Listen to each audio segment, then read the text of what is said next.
Hello everyone, welcome back to my channel. My name is Dee of Dee's Bookish Musings, where I'm sharing my love for reading at my own pace. Thank you for being here. I really do appreciate your support. So in this video, I am going to be doing the mid-year freak out tag that has been around for lots of years. And so I think I did one of these last year. And so let's go ahead and get started. I do have my reading journal that I no longer use, but before I sat down to do this video and gathered all the books, I went through it and I was really keeping up with it last year. I was writing reviews and I think I like that because what I was doing before, and I bought some inserts for my personal, I think it's a personal size planner, but I'm not keeping up with it because I think the pages are just too small. I don't have enough room to write. And so I think I'm gonna go back to this. Go back to this and finish it out and see how I like it. Anyway, let's go ahead and talk about these books. So I have all the questions written down here. Question number 1 is the best book you have read, I think, so far in 2026. And so I'm gonna show 3 books because they were really good books. Now, this first book out of the 3 is like hands down a 10 star, okay? And it is The Street. If you watched my video talking about this book, you know how I felt about this book. The ending blew my mind, okay? The writing was so good. It was a lot of characters in this book, but even though it was a lot of characters, I kept up with the characters. She gave you just enough information about the characters to make them memorable. It was sort of like a thriller as well. It wasn't a thriller. This is definitely literary fiction, historical literary fiction, because it's set in the 40s, but it had a thrilling aspect and a build up of tension. It was absolutely the best book I have read in 2026. So I gave it 10 stars. So definitely had to mention Ann Petrie's The Street. So the next book that I gave 5 stars is Viola Davis. I really admire Viola Davis after reading her memoir. At least I happened to be scrolling on Amazon and I was like, what? Viola Davis wrote a book? And so James Patterson also contributed to this book. It was good. It was a thriller, a legal thriller, you know, right up her alley. I listened to part of this on audio, which was very cinematic and very dramatic. She narrates the audiobook, which could or did get confusing because she was playing multiple characters. And so you just kind of had to distinguish that in your mind or go into it knowing that she's going to be doing the audiobook and reading like the characters part, different characters besides Judge Stone, which was her character. So good, so good. Rated this 5 stars. This book I want to mention, I'm so sorry about the glare. It is like really sunny outside, it's hot and everything. Please excuse that, okay?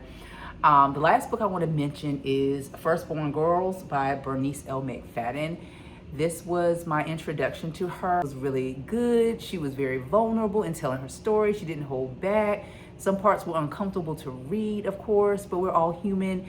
Just like Viola Davis went through some things. She had some things going on with her family. It read like a narrative and I just absolutely ate this up. So those are the 3 books I wanted to mention that were the best books, but hands down, the best book for me was The Street. And I do have to credit, I will put her name on the screen because I can't, I'm drawing blank, but she put me onto this book. And so I've had it for a long time and finally got it and read it. And I'm so glad I did. Okay, so new release I haven't read yet. So a new release that I haven't read yet, I'm gonna pop it on the screen because I'm in the process of moving and I've got books all over the place. I've taken books down off of this shelf and moved them to the other room. Yeah, it's S.A. Cosby's book. Here it is right here. I don't remember the name of it, but the paperback just came out and I need to read it because I enjoyed Razorblade Tears. And I'm in the thriller mood, right? I'm in the thriller mood. So that is one that I need to get to at some point. So the second new release that I need to read is Jesmyn Ward's On Witness and Despair. These are essays. This one just came out. I love her nonfiction. Now, I don't resonate with everything that she writes, but I love her nonfiction. I don't know, it's something about her nonfiction that is just real, just real, raw. She's also from the South, so she takes her experience and her background, and she puts them into her books. And these are essays. I think it has something to do with despair and grief, because I've been avoiding like certain books just because I really want to escape. But I think this book will be very healing for me to read. So I am going to read this one. Next question is the biggest disappointment. I had to go get this book because I was excited to read this book because it was my first buddy read. And it is no other than Murder by Cheesecake, my girls, the Golden Girls. I'm a true fan. I could still watch reruns over and over and over again of my girls. I just bought I have a t-shirt with the girls on there.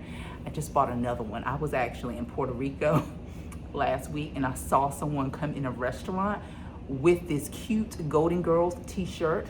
I started Googling. I found a t-shirt and guess what? It's being shipped to me right now. Love these ladies. But this book was not it. This is by Rachel Ekstrom, Courage.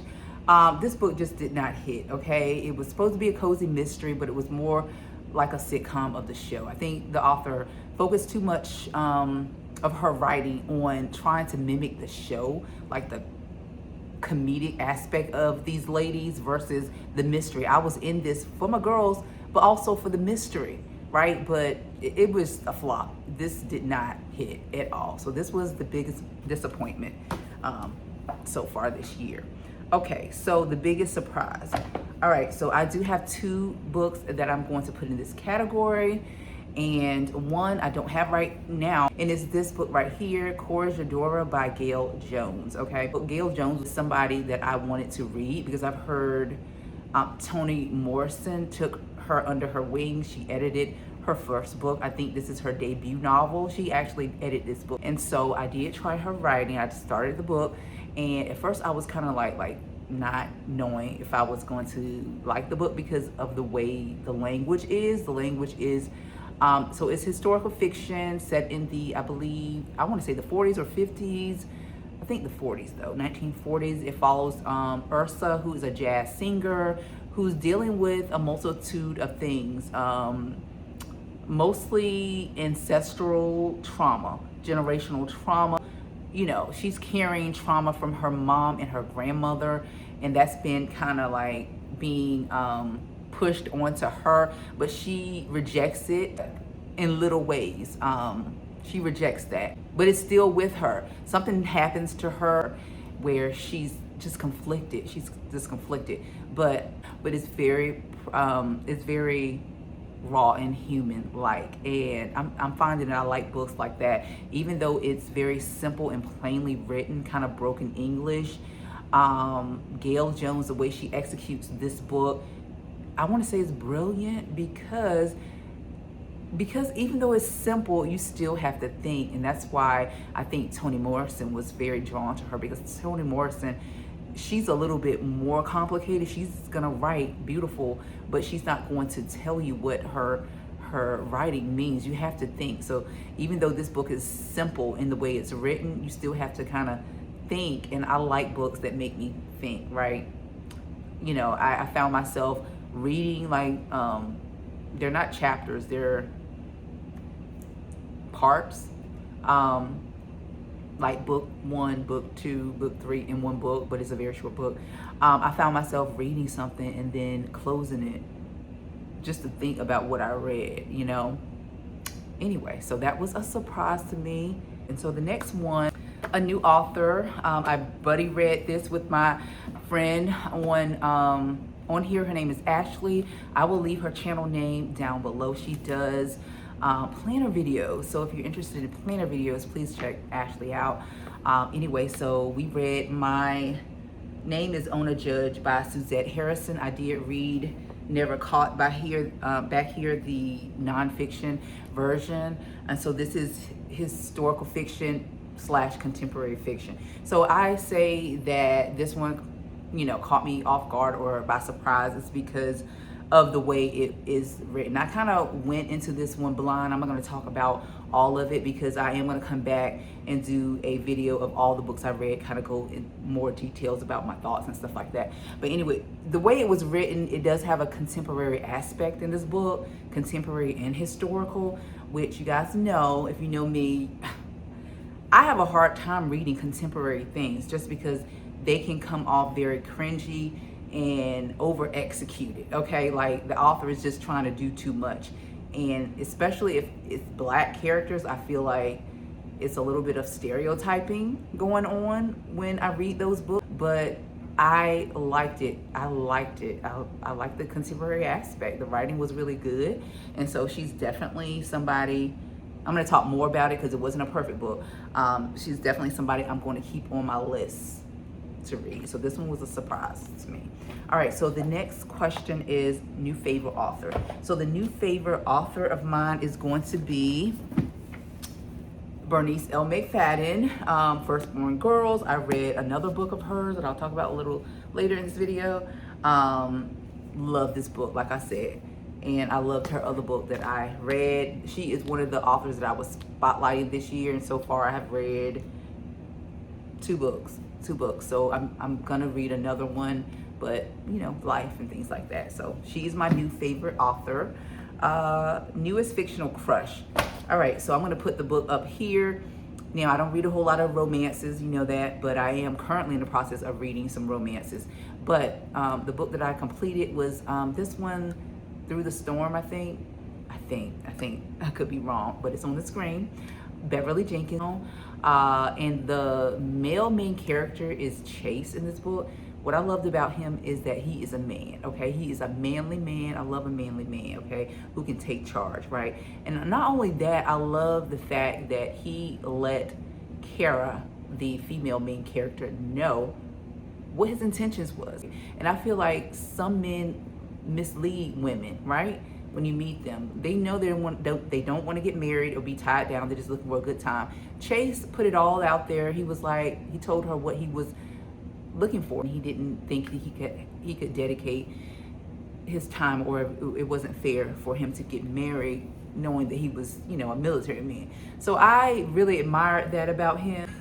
All right, so that is, I say, my fictional crush, which I never have a fictional crush, but if I have to pick one, it would definitely be him, because that was, I love when a man lets you know up front what his intentions are and he's not lying, you know. Newest favorite character.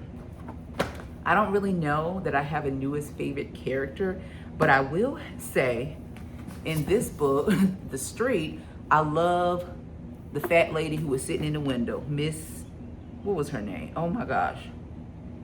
Now, she was foul, don't get me wrong, she was foul, but I love reading her character. I'll put her name on the screen because I can't think of it right now, but yeah, she was a trip. Favorite character just because of the shenanigans that she was trying to run, okay? Let's see, book that made me cry.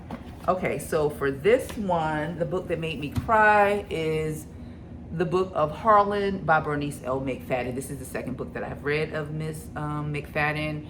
And if you read this book, you know what part made me cry. I mean, yeah, like tears. Yeah. The next one is books that made me happy. I'm gonna have to say this Beverly Jenkins book again because the love story in it was just top tier. Loved it. I loved it. So it made me happy reading to people who were in love. Most beautiful book that I have bought. I have bought quite a few books this year.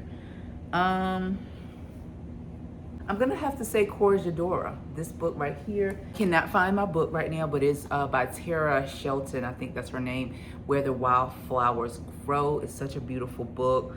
Yeah, so we're gonna keep it at that. That's the only one I can think of right now because it is beautiful. Let's see here. Books that you still need to read in 2026. Like I said, I've got a lot of books that I need. Oh no, I skipped some, didn't I? Most beautiful books that you still need to read. Yeah, this is the last question in 2026. Okay, so I'm just gonna show the books that I really want to get to. Okay, I don't need to do anything because I'm reading at my leisure and I'm loving that. But I'm really like eager to get to these books because I heard that they're really good. This is the Elena Ferrante Quartet. What's the name of the series? The Neapolitan series. I'm very anxious to get to these books. I can say that because normally I'm not anxious about reading the books, but I really want to read these books because some of the people that I talk or get my recommendations from have talked about those books being really good. And then this one is a sad book, so I'll probably save this for the winter time because look at the book. It's gray. I heard it's really deep and dark and may be depressing too, but I really want to read it by Hanya Yanagihara. I really want to read this one. And then of course I want to get to this one. I'll probably read this one sooner rather than later, on Witness and Despair, because this one is very short, less than 224 pages. Yes, I'll be getting to that one soon. And then of course, let's see, I want to read the authors that are supposed to be spotlighted. So far I've only read Bernice McFadden. James Baldwin is next. And I want to read his autobiography, or biography by James Baldwin by David Lemming. This one is a thick one. Well, it's not that bad. It's like less than 400 pages, I think, and then it's got some notes. So this one is doable. And I am in the nonfiction like mood right now. So, and then I want to read another one of Bernice L. McFadden's book, so Camilla Roses. This one is short. Bernice doesn't really write long books, and so want to get to this one. And then the last author that I want to read from is historical fiction. She's not a Black author. I think she's from the UK, but anyway, Philippa Gregory. She's got lots of books in different series, and so I wanted to get into her because of how she writes historical fiction, like period pieces, Victorian era, monarchies and things like that. And I just absolutely love the shows, like let's see, the other Boiling Girl, the Gilded Age. I like that type of thing, and I think she's gonna give me that feel in her books. But anyway, that is it. Thank you so much for watching this video. Let me know if you've read any of these books and would you recommend them generally. Are you interested in reading them? I do thank you for being here and watching my channel. I will see you guys in the next video. I hope you be blessed.